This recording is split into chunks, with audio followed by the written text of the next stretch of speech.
ಸಂಚಾಲಕಿ ಶ್ರೀಮತಿ ಪುಷ್ಪಲತಾ ಕೈಲಾಜ್. ಶ್ರೀಗೌರಿ ನಂದನಗೆ ಪುಷ್ಪಗಳ ತಂದು ಶ್ರೀಗೃಹದ ಸೋದರಿಗೆ ನೈವೇದ್ಯ ಮಾಡಿ ವಿಘ್ನೇಶ ಕರುಣಿಸುವ ವರಗಳನ್ನು ನೀಡಿ ಜಯ ದೇವ ಜಯ ದೇವ ವಿಘ್ನಗಳ ಪರಿಹರಿಸಿ ಕಾಯುವನು ದಿನವೇ ಶ್ರೀ ಮಹಾಗಣಪತಿಯ ನೀ ಭಜಿಸುವನವೇ ಶಂಕರನ ಪ್ರಿಯ ಸುತನ ನಾಮವನ್ನು ದೇವ ಜಯ ಜಯ ಗಣೇಶ ಜಯ ದೇವ ಜಯ ದೇವ ಜಯ ಜಯ ಗಣೇಶ. ಫೋಟೋಗ್ರಾಫರ್ನ ಇನ್ನೊಬ್ಬ ಫೋಟೋಗ್ರಾಫರ್ പിടിച്ചു. ಫೋಟೋಗ್ರಾಫರ್ ಇನ್ನೊಬ್ಬ ಫೋಟೋಗ್ರಾಫರ್ പിടിച്ചു. ಅವಗೆ ಮನಸಾರೆ ಭಜಿಸಿ ಮುನದಿಂದ ಕಳೆಯುವನು ಸಂಕಷ್ಟವೆಲ್ಲ. ಜಯ ದೇವ ಜಯ ದೇವ ಜಯ ಜಯ ಗಣೇಶ ಜಯ ದೇವ ಜಯ ದೇವ ಜಯ ಜಯ ಗಣೇಶ. ಯಾವೊಂದು ಕಾರ್ಯದಲ್ಲಿ ತೊಡಗುವ ಮುನ್ನ ಮಂಗಳ ಭಾಷೆಯಾದ ಕನ್ನಡದ ಬಗ್ಗೆ ಕೆಲವು ವೈಶಿಷ್ಟ್ಯಗಳನ್ನು ನಿಮ್ಮ ಹತ್ರ ಹಂಚಿಕೊಳ್ತೀನಿ. ಕನ್ನಡ ಸಾಹಿತ್ಯ ಹಳೆಯದು, 2000 ವರ್ಷಗಳ ಇತಿಹಾಸ ಇದೆ. ಮತ್ತೆ ಅದು ಹಲ್ಮಿಡಿ ಶಾಸನದಿಂದ, ಕವಿರಾಜ ಮಾರ್ಗದಿಂದ ಅನೇಕ ಸಾಹಿತ್ಯಿಕ ಘಟ್ಟಗಳನ್ನು ತೆಗೆದುಕೊಂಡು ಶ್ರೀಮಂತವಾಗಿದೆ. ಇದೆಲ್ಲ ನಿಮ್ಗೆಲ್ಲರಿಗೂ ಗೊತ್ತೇ ಇದೆ. ಆದರೆ ನಮ್ಮ ಕನ್ನಡ ಭಾಷೆಗೆ ಇನ್ನೂ ಕೆಲವು ವಿಶೇಷತೆಗಳಿದೆ. ಕನ್ನಡ ಭಾಷೆ ಏನು ಅಂದ್ರೆ ಹೇಗೆ ಗುರುತಿಸಲ್ಪಟ್ಟಿದೆ ಅಂದ್ರೆ ಅದು ನಮಗೆಲ್ಲ ತುಂಬಾ ಇಷ್ಟ. 7 ಕೋಟಿ ಕನ್ನಡಿಗರು ಈಗಲೂ ಮಾತನಾಡುತ್ತಾ ಇರೋ ಜೀವಂತ ಭಾಷೆ ನಮ್ಮ ಕನ್ನಡ. ಆದ್ರೆ ನಮಗಲ್ಲ, ಬೇರೆಯವರು ಗುರುತಿಸಿರೋ ಪ್ರಕಾರ, ಬೇರೆ ಭಾಷಿಕರು ಗುರುತಿಸಿರುವ ಪ್ರಕಾರ ಕನ್ನಡ ಮೃದು ಭಾಷೆ ಅಂತ ಹೇಳ್ತಾರೆ. ಮತ್ತೆ ಇದನ್ನ ಕೇಂದ್ರ ಸರ್ಕಾರ ಸಾಂಸ್ಕೃತಿಕ ಭಾಷೆ ಅಂತ ಹೇಳಿದೆ. ಜೊತೆಗೆ ಕನ್ನಡ ಭಾಷೆದು ಇನ್ನೊಂದು ವಿಶೇಷತೆ ಏನು ಅಂದ್ರೆ, ನಮ್ಮ ಕನ್ನಡ ಭಾಷೆ 100 ಕಿಲೋಮೀಟರ್ಗೆ, 50ರಿಂದ 100 ಕಿಲೋಮೀಟರ್ಗೆ ಬದಲಾಗ್ತಾ ಉಂಟು. ಇದು ಕನ್ನಡದ ವೈಶಿಷ್ಟ್ಯ. ಅಂದ್ರೆ ಬೇರೆ ಭಾಷೆಗಳಲ್ಲಿ ಇಲ್ವಾ ಈ ರೀತಿ ಒಂದು ವಿಶೇಷತೆ? ಅಂದ್ರೆ ಇಲ್ಲ.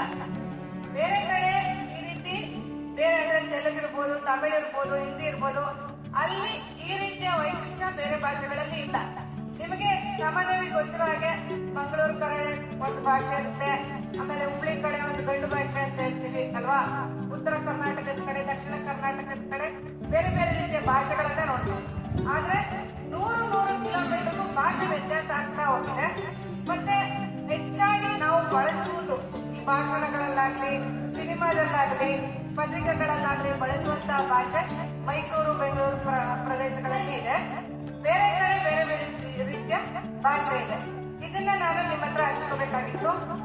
ಈಗಲೂ ಬೆಂಗಳೂರು IT ಹಬ್ ಆಗಿದೆ. ಬೇರೆ ಬೇರೆ ಭಾಷೆಗಳು ಬಂದು ಅಲ್ಲಿ ನಮ್ಮ ಕನ್ನಡ ಭಾಷೆಯನ್ನ ತುಳಿತಾ ಇದೆ ಅನ್ನೋ ವಾದಗಳಿದ್ರು ಕನ್ನಡ ಈಗಲೂ ಜೀವಂತವಾಗಿದೆ. ನಮ್ಮೆಲ್ಲರ ಪ್ರೀತಿಯ ಅಚ್ಚುಮೆಚ್ಚಿನ ಕನ್ನಡ ಭಾಷೆ ನನ್ನ ಮೊದಲ ಕ್ರಶ್. ಅದು ಕನ್ನಡ ಅಂದ್ರೆ ನನಗೆ ತುಂಬಾ ಇಷ್ಟ.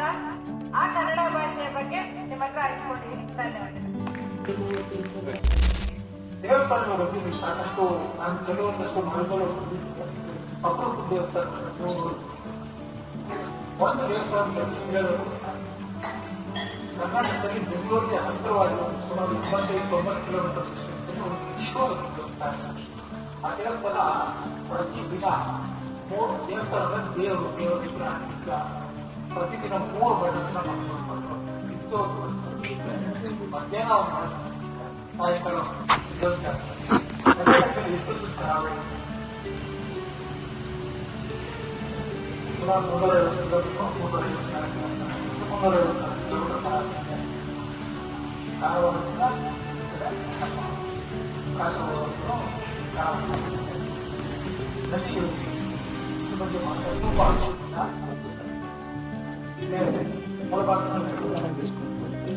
ತುಂಬಾ ಚೆನ್ನಾಗಿದೆ. ಒಂಥರ ತುಂಬಾ ಹೈಕಲ್ ಸಾಧ್ಯ ಅಂದರೆ ಒಂದು ಸ್ವಲ್ಪ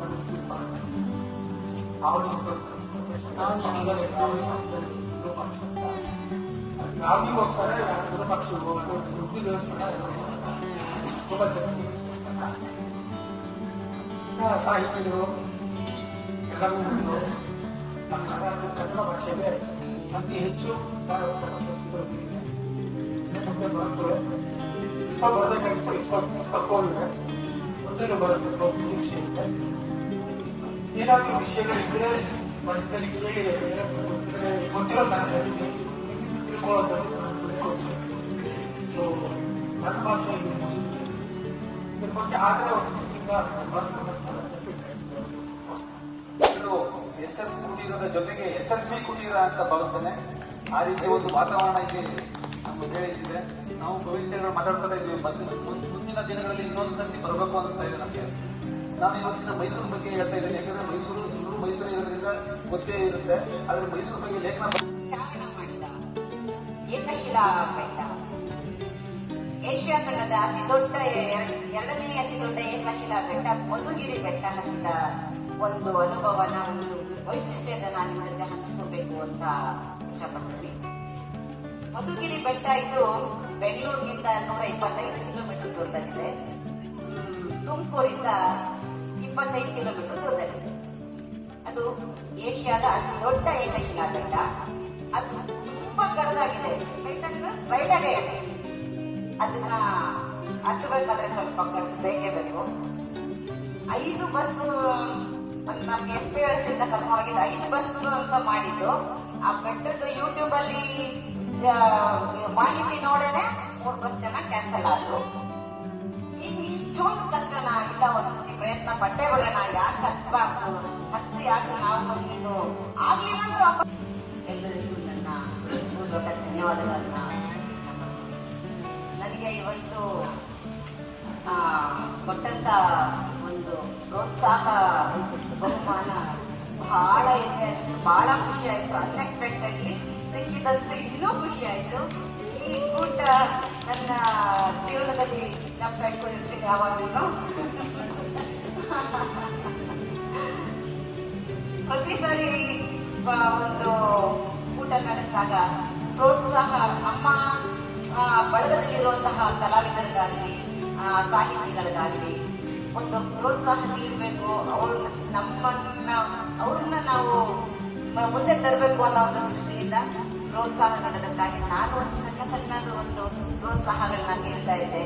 ಇವತ್ತು ಬಳಗವೇ ನನಗೆ ಪ್ರೋತ್ಸಾಹ ನೀಡಿರೋದು ಇನ್ನೂ ಅತ್ಯಂತ ಖುಷಿಯಾಗಿದೆ. ಮತ್ತೆ ಈ ಸಂತೋಷನ ಮತ್ತಷ್ಟು ಹೆಚ್ಚಿಸಿದೆ. ಇದನ್ನ ಕಂಟಿನ್ಯೂ ಮಾಡ್ತೀನಿ. ಮತ್ತೆ ಈ ಬಳಗದಲ್ಲಿ ಸಕ್ರಿಯ ಆಗೋದಕ್ಕೆ ಆದಷ್ಟು ಪ್ರಯತ್ನ ಪಡ್ತೀನಿ.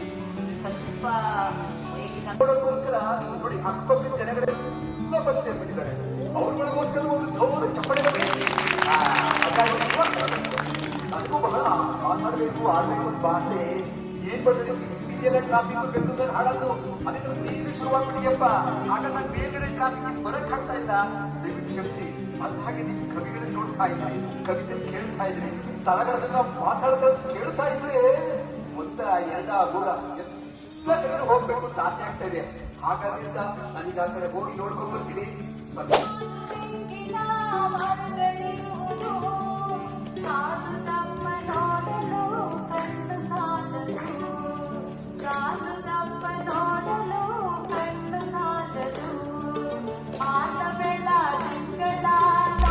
ಕೆಲವೊಮ್ಮೆ ಕುಟುಂಬದವರಿಗಿಂತಲೂ ಹೆಚ್ಚು ಹತ್ತಿರ ಆಗೋ ಸಂಬಂಧ ಸ್ನೇಹ. ಯಾಕಂದ್ರೆ ನಾವು ಕುಟುಂಬದವ್ರ ಹತ್ರ ಎಲ್ಲ ವಿಷಯವನ್ನ ಹಂಚ್ಕೊಳಕ್ಕಾಗಲಿಲ್ಲ. ಅಪ್ಪನ ಹತ್ರ ಒಂದು ವಿಷಯ ಹೇಳ್ಬೋದು, ಅಮ್ಮನ ಹತ್ರ ಒಂದು ವಿಷಯ ಹೇಳ್ಬೋದು, ನನ್ನ ತಂಗಿಯ ಹತ್ರ ಒಂದು ವಿಷಯ ಹೇಳ್ಬೋದು. ಆದ್ರೆ ಸ್ನೇಹಿತರ ಎಲ್ಲ ಕಿಂಚಿತ್ತು ಮುಚ್ಚಿಡದೆ ಹಂಚ್ಕೊಂಡ್ ಬಿಡ್ತೀವಿ. ಅದು ಸ್ನೇಹಕ್ಕಿರೋ ತಾಕತ್ತು. ಈ ಶಕ್ತಿ ಜಗತ್ತನ್ನ ಯಾವುದೇ ಭಾರತಕ್ಕೆ ಇಲ್ಲ ಅನ್ನೋದು ನನ್ನ ಅನುಭವ ಮತ್ತು ಅಭಿಪ್ರಾಯ. ಇಂಥ ಅಮೂಲ್ಯ ಮತ್ತು ಅನನ್ಯ ಅನಿಸುವ ಸ್ನೇಹ ಸಂಬಂಧವನ್ನ ವರ್ಷದಿಂದ ವರ್ಷಕ್ಕೆ ಬಲಿಷ್ಠಗೊಳಿಸ್ತಾ ಇರೋ ನಮ್ಮ ಸ್ನೇಹ ಬಳಗದ ಸ್ನೇಹಕೂಟ 6ಕ್ಕೆ ಆಗಮಿಸಿರುವ ಎಲ್ಲರಿಗೂ ನಮಿಸುತ್ತಾ ಸ್ನೇಹಪೂರ್ವಕವಾಗಿ ಆಹ್ವಾನಿಸುತ್ತೇನೆ. ಬಳಗದ ಅಡ್ಮಿನ್ ಶ್ರೀ ಪಣಿರಾಜ್ ಅವರು ವೇದಿಕೆಗೆ ಬರಬೇಕಾಗಿ ವಿನಂತಿ. ಕುಟುಂಬ ಒಂದು ಲೈನ್ ಬರೆದು ಸುಮ್ಮನಾಗ್ಬಿಡೋದು ಆ ಥರ ಮಾಡ್ಕೋಬಾರ್ದು. ಒಂದು ಬಳಗ ಅಂತಂದ್ರೆ ಎಲ್ಲರ ಹತ್ರ ಸಂಪರ್ಕ ಇಟ್ಕೋಬೇಕು. ಒಂದು ಹುಟ್ಟುಹಬ್ಬ ಶುಭಾಶಯಗಳನ್ನ ಒಂದು ಫೋನ್ ಮಾಡಿ ಹೇಳೋದು, ಎಷ್ಟಾಗುತ್ತೆ ಟೈಮ್, ಅಷ್ಟು ಬಿಸಿ ಇರ್ತೀವ. ಸ್ನೇಹಿತರು ಅಂತಂದ್ರೆ ಸಮಾನ ಮನೋಭಾವ ಇರಬೇಕು, ಒಂದು ಮನಸ್ಸು ಹಾಗೆ ಇರಬೇಕು. ನಮ್ಗೆ ಬೇಕಾದಾಗ ಇದು ಅಂತಾನು ಮಾಡ್ಕೊಬಾರ್ದು, ಎಲ್ಲದರಲ್ಲೂ ಒಂದೇ ಇಟ್ಕೊಳ್ಳೋಣ. 40 ಜನದಲ್ಲಿ 20 ಜನ ಬಂದ್ರೆ ಹೆಚ್ಚು, 50% ಅಟೆಂಡೆನ್ಸ್ ಸಿಗುತ್ತೆ.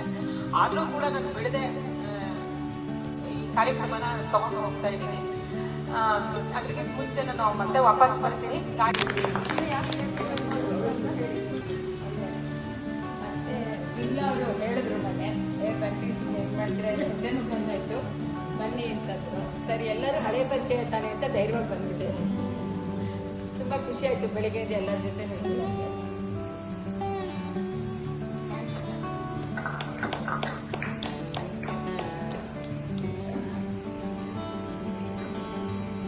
ಧನ್ಯವಾದಗಳು ಮೇಡಮ್. ಈಗ ನಮ್ಮ ಅತಿಥಿಯಾಗಿರುವಂತಹ ಶ್ರೀಮತಿ ಮಣಿಶ್ರೀ ಅವರು 4 ಮಾತುಗಳನ್ನು ಆಡಬೇಕು ಅಂತ ವಿನಂತಿ ಮಾಡ್ಕೊಂಡಿದ್ದೀನಿ.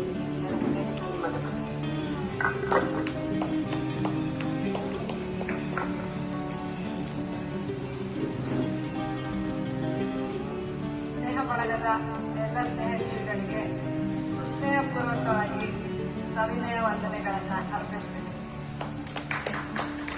ಈ ಒಂದು ಪ್ರವಾಸಕ್ಕೆ ನಾನು ಬರದಾ ಬೇಡವಾ ಅಂತ ಬಹಳ ಯೋಚನೆ ಮಾಡಿದ್ದೆ. ಆದ್ರೆ ಬಂದಿದ್ದು ತುಂಬಾ ಒಳ್ಳೆದಾಯ್ತು. ನೀವೆಲ್ಲ ಇಷ್ಟು ಪ್ರೀತಿಯಾಗಿ ನನ್ನ ಅತಿಥಿಯಾಗಿ ಕೂರಿಸ್ತೀರಾ, ಮುಖ್ಯ ಅತಿಥಿಯಾಗಿ ಅಂತ ಖಂಡಿತ ಗೊತ್ತಿರ್ಲಿಲ್ಲ. ಅದರಿಂದ ತುಂಬಾ ಸಂತೋಷ ಆಗಿದೆ ನನಗೆ. ನಾನು ಸ್ನೇಹ ಬಳಗಕ್ಕೆ ಸೇರೋದಕ್ಕೆ ಮುಖ್ಯ ಕಾರಣ ಪ್ರಸನ್ನ ಸರು ಮತ್ತೆ ಪುಷ್ಪಲತಾ ಪಣಿರಾಜ್ ಮೇಡಮ್ ಅವರು. ಅವರಿಬ್ರು ನನ್ನ ಬಳಗಕ್ಕೆ ಆಯ್ಕೆ ಮಾಡ್ಕೊಂಡಾಗ ಸುಮ್ಮನೆ ಇದು ಒಂದು ವಾಟ್ಸಪ್ ಗ್ರೂಪ್ ಅಂತ ನಾನು ನೋಡ್ತಾ ಇದ್ದೆ. ಕೆಲವು ಚಟುವಟಿಕೆಗಳು ಬಹಳ ಇಷ್ಟ ಆಗಿತ್ತು ನನಗೆ. ಆಮೇಲೆ ಎಲ್ಲರಿಗಿಂತ ಇಷ್ಟ ಆಗಿದೆ ಏನಂದ್ರೆ ಇಲ್ಲಿ ಒಂದು ರೀತಿ ಇದು ಒಂದು ವಾಟ್ಸಪ್ ಗ್ರೂಪ್ ಅಂತ ಇಲ್ಲ, ಇದರಲ್ಲಿ ಬದ್ಧತೆ ಇದೆ, ಸ್ನೇಹ ಇದೆ, ಪ್ರೀತಿ ಇದೆ, ಒಂದು ಆತ್ಮೀಯತೆ ಇದೆ, ಎಲ್ಲರೂ ಪ್ರಬುದ್ಧರಾಗಿದ್ದಾರೆ. ಆಮೇಲೆ ಇಲ್ಲಿ ಬರೆಯುವ ಲೇಖನಗಳು ಪಣಿರಾಜ್ ಸರ್ ಇರ್ಬೋದು, KSP ಸರ್ ಇರ್ಬೋದು, ಪರಮೇಶ್ವರ್ ಸರ್ ಇರ್ಬೋದು, ಮತ್ತೆ ಬೇರೆಯವರೆಲ್ಲ ಬರೆಯೋದೆಲ್ಲ ನೋಡ್ತಿರ್ತೀನಿ. ಎಲ್ಲರೂ ಬಹಳ ತಿಳ್ಕೊಂಡಿದ್ದಾರೆ. ತುಂಬಾ ಗಂಭೀರವಾಗಿ ಯಾರು ಏನನ್ನೇ ಬರೆದ್ರು ಅವರು ಗಂಭೀರವಾಗಿ ಗಮನಿಸಿ ಅದನ್ನ ತಿದ್ದುತ್ತಾರೆ. ಮತ್ತೆ ಅವರ ಒಂದು ಚಿಂತನೆಗಳು ನಮಗೂ ಒಂದು ದಾರಿದೀಪ ಆಗಿದೆ. ಇದೆಲ್ಲ ನನಗೆ ಬಹಳ ಇಷ್ಟ ಆಗಿದೆ. ಮತ್ತೆ ಪ್ರತಿಯೊಬ್ರು ನನಗೆ ಇಲ್ಲಿ ಬಹಳ ಇಷ್ಟ ಆಗಿದ್ದೀರಾ. ನಿಮ್ಮೆಲ್ಲರ ಪ್ರೀತಿಗೆ ನಾನು ಆಭಾರಿ ಅಂತ ಹೇಳ್ತೀನಿ. ವಂದನೆಗಳು.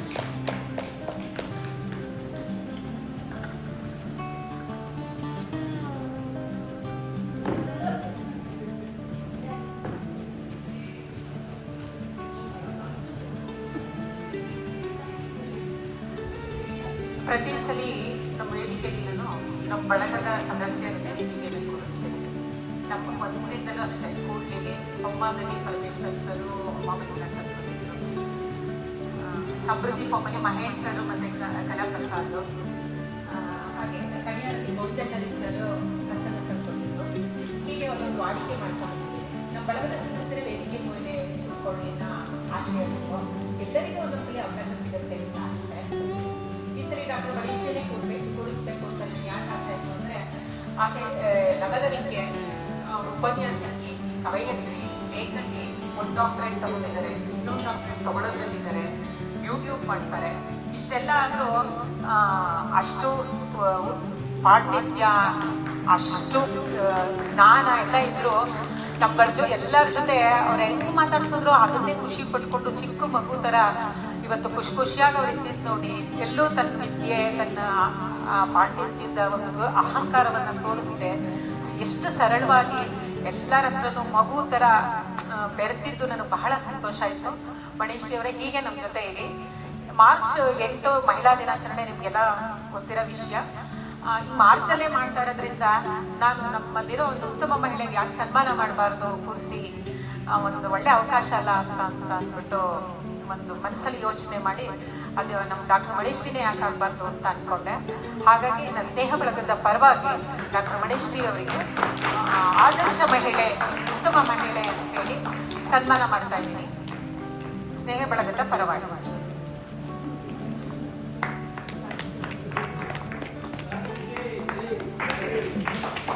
ಕ್ಯಾಂಡಿಡೇಟು ಸೆಲೆಕ್ಟ್ ಮಾಡಿದ್ದಕ್ಕೆ ಪ್ರಸನ್ನಂಗೆ ಜೈ.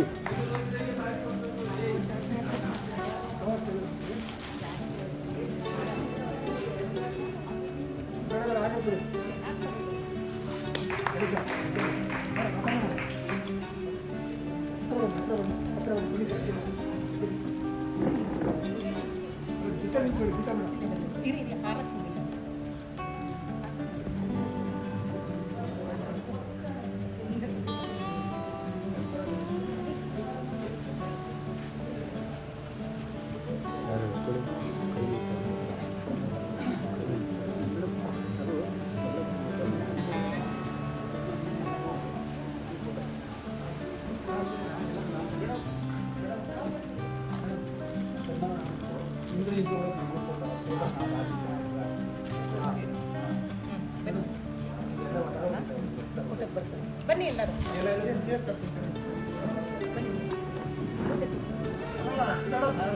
ತೆಗೆದುಕೊಡ್ತೀನಿ ಅವರೊಬ್ಬರೇ ಇಲ್ಲಿ ಒಬ್ಬರೇ ಮುಂದೆ ಕೂತ್ಕೊಳ್ಳಿ. ನೀವು ಕೂತ್ಕೊಳ್ಳಿ. ಆ ಥರ ಅಲ್ಲ ಅವ್ರು ಕ್ಲಿಯರ್ ಆಗುತ್ತೆ ಈ ಕಾರಣ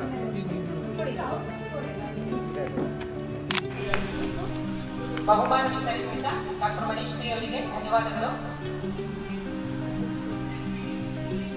ಈಗ ಆಮೇಲೆ ಒಂದು 5-6 ಜನ ಅಥವಾ ಒಂದು ಮ್ಯಾಕ್ಸಿಮಮ್ 10 ಜನ ಬಿಟ್ಟು ಬಳಗದಲ್ಲಿ ಯಾರು ಸಕ್ರಿಯವಾಗಿಲ್ಲ. ಎಲ್ಲರೂ ಸ್ವಲ್ಪ ದಿವಸ ಸಕ್ರಿಯ ಆಗಿಂತ ಎಲ್ಲರಿಗೂ ವಿನಂತಿ.